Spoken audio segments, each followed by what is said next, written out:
सुन रहे हैं संदीप सुमन को। दुनिया में कोई के कर नहीं हुई छे, दुनिया में कोई के कर नहीं हुई छे।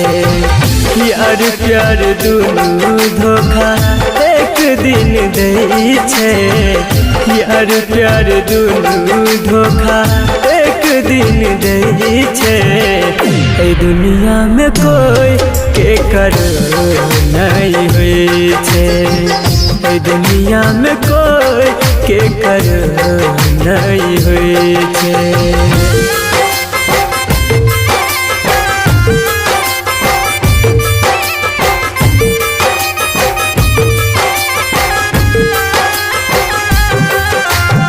Music by Chandan Salha।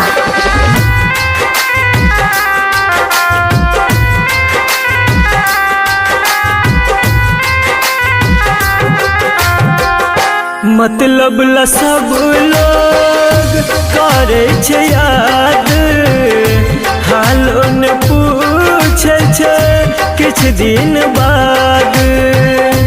मतलब ला सब लोग करे छे याद, हालो ने पूछे छे किछ दिन बाद।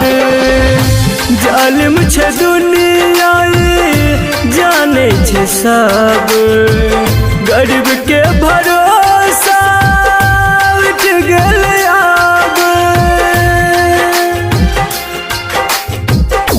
दोसर त दोसर अपन कोई नहीं हुई छे, दोसर त दोसर अपन कोई नहीं हुई छे। यार प्यार दुनू धोखा एक दिन दे छे, यार प्यार दुनू धोखा एक दिन दे छे। दुनिया में कोई के कर नहीं हुई छे, दुनिया में कोई के कर नहीं हुई छे।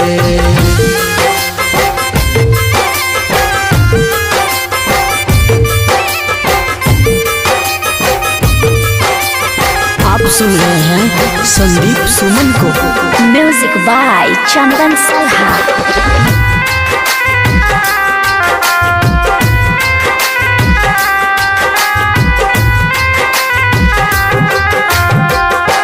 दिल के करीब जे रहे छे जाते, गहरा जखम उहे दै छै ओते।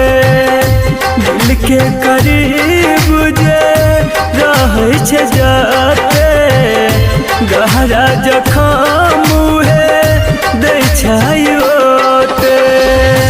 राइटर विकेश लिखे साची गीत, सही के हार होय छे झूठ के जीत।